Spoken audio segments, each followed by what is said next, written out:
You're listening to Midlife Side Quest, the Over the Hill Gaming Podcast. Here's your host, John Wall. It's February the 5th, 2026, and welcome to episode 169 of Midlife Side Quest, the Over the Hill video game podcast. I am your host, John Wall, and every Thursday morning I bring you 15 minutes of video game impressions, industry news, and tales of a Gen X geek. Thank you very much for tuning into the program today. On this week's show, I'm going to be talking about MIO, Memories in Orbit. But we start the show with a look at the headlines from this past week. So the games industry has a long history of truly stupid ideas. For every brilliant idea out there, there has been a Nintendo Labo or an Ouya. And this new one, boy, is a doozy.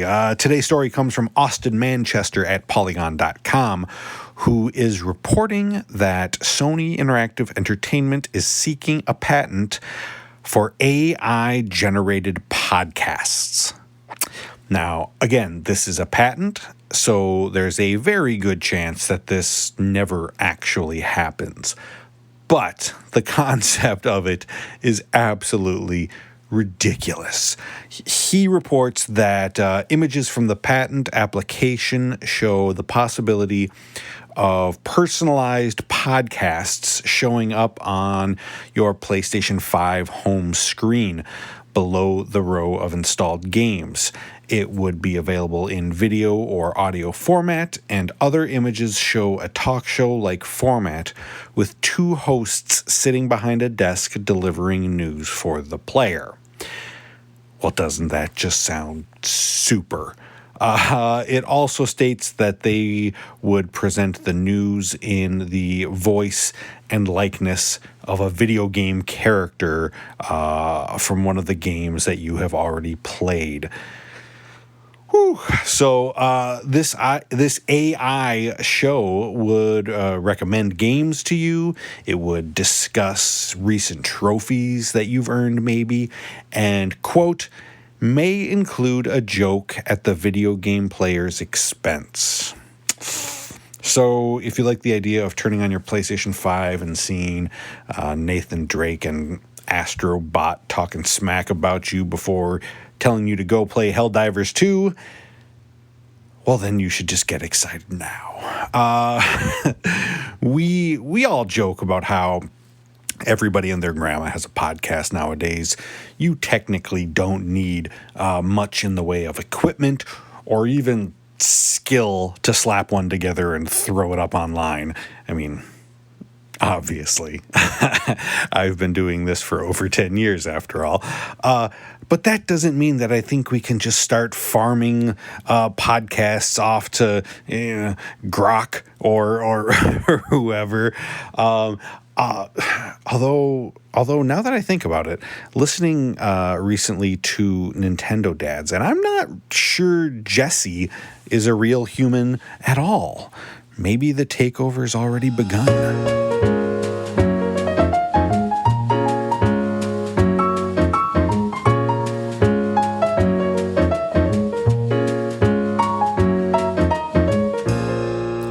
When it comes to the metroidvania genre, my enjoyment oftentimes comes down to the difficulty.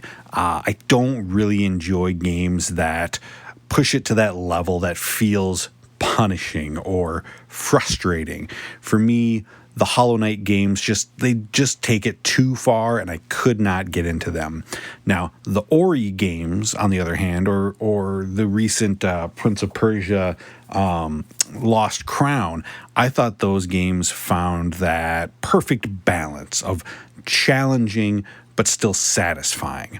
MIO, Memories in Orbit, from developer Dues. It's a very French title. Those guys.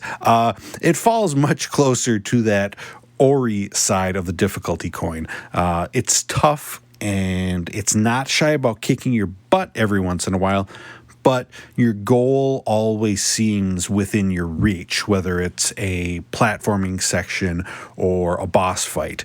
And the game isn't afraid to lend you a helping hand to help you get through it. I'll get to that a little bit more in a second, but so you play as a small robot, MIO, who is on board a massive spacecraft. It's like a city-sized ship that has been seemingly abandoned. It's become overgrown with bizarre alien vegetation, and many of the ship's robots have become hostile. MIO must search the ship for the pearls, which are AI beings who control the different functions of the ship, and see if she can reactivate them and save the vessel before it shuts down for good. And along the way, you'll find logs and writings which fill in the blanks and give you clues as to what happened and what led to everything going so wrong. It's a cool setup. I like it. That they really sell this world with their art style and the design of it. The world has this interesting look that combines, cold metallic rooms and surfaces of a spacecraft, but with a natural twist, as there will be trees or vines and flowers sprouting out from within the ship.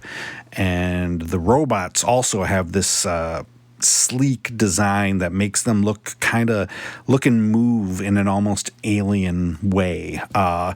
I also really dig the graphical style of the game, which is it's 3D. It's a side scroller, but it's 3D, and it has this layer over the top, almost like a filter that gives the game this sketchbook kind of look to it. I think it looks really cool, and it works with the vibe that they're going for.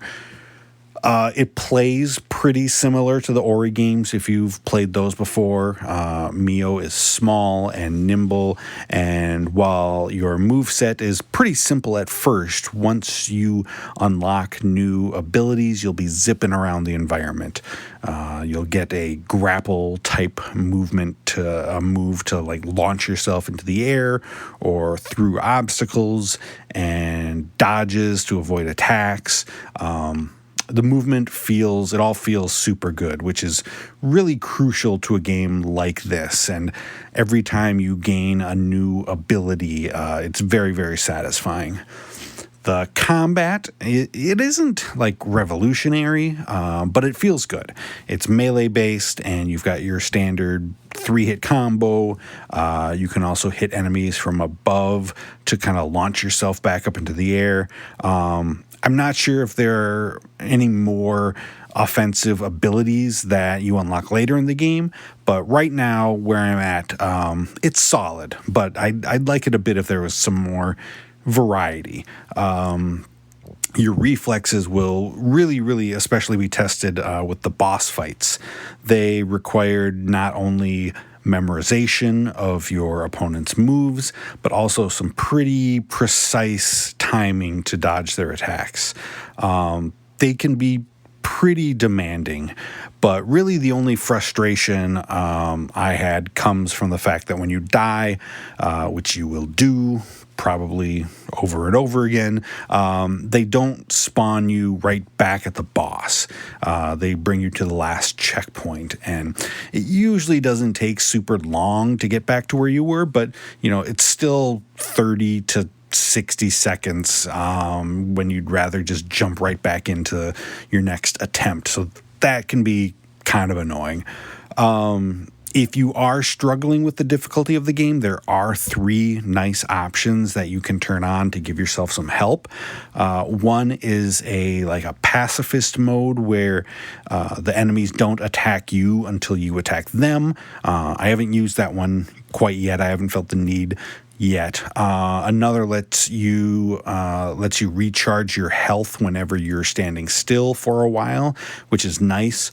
My favorite one, though, is where every time a boss kills you, he'll have just a little bit less health the next time you fight, which really makes it feel a little better when you have to go up against them over and over again. I'd really like to see other games kind of use a similar mechanic.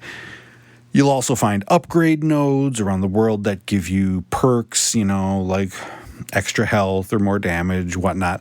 It's basically a skill tree, but you can swap them out whenever you like to experiment with different combinations, which is cool. And you'll unlock extra slots over time so that you can equip more abilities at once. I kind of really like, maybe even love everything about this game. The visuals, the music, the story, the way it controls, it all works really well together. The one thing that I'll say, though, is that I do wonder if I will actually get to finish the game. The difficulty has so far, tight-roped on that edge of challenging and hard.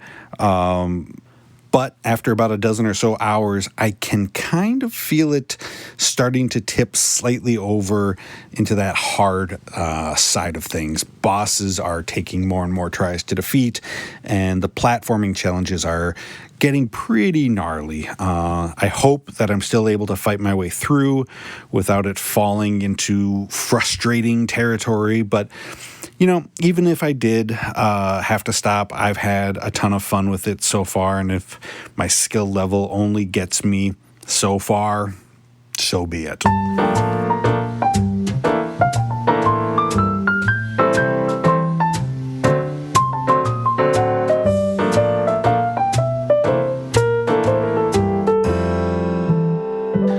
Finally this week, I just wanted to talk a little bit about a very important milestone that was reached this week.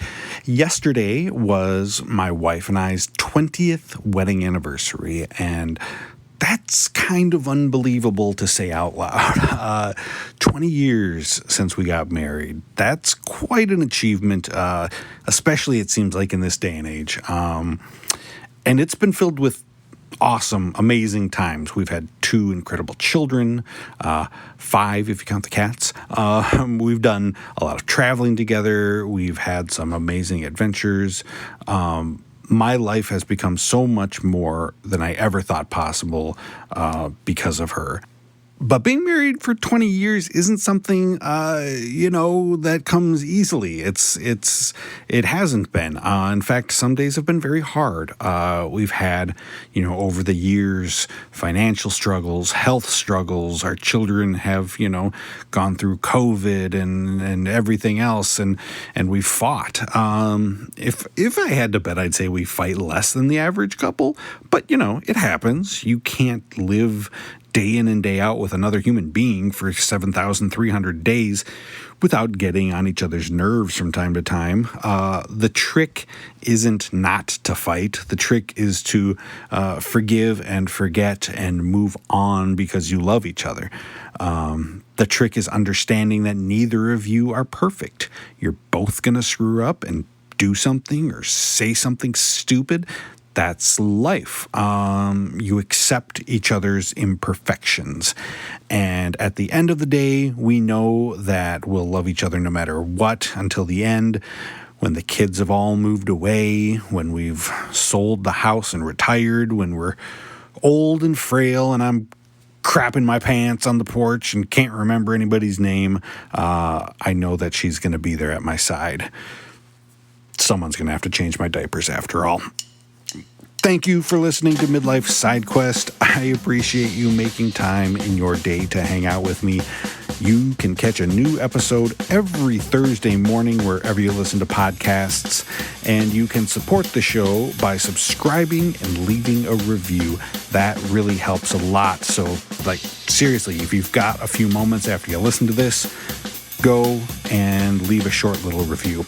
Until next time, I'm your host, John Wall. Have a great rest of your week, and don't forget to save.